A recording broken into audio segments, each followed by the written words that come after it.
Sa matag Pasko, mao kini ang higayon nga makig-uban kita dili lang sa atong mga higala.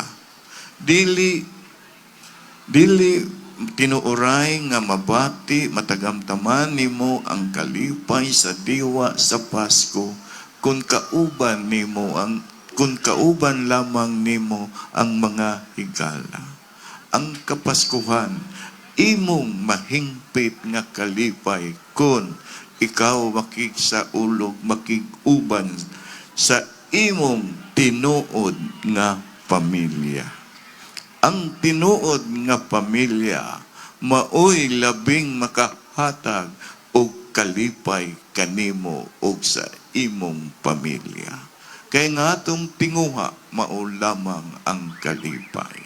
Busa diha sa tinuod nga pamilya labi na sa panahon sa Kapaskuhan mao ang mahingpit nimong matagamtaman, mabati ang maong tinuoray nga kalipay nga mahatag kanimo sa imong pamilya.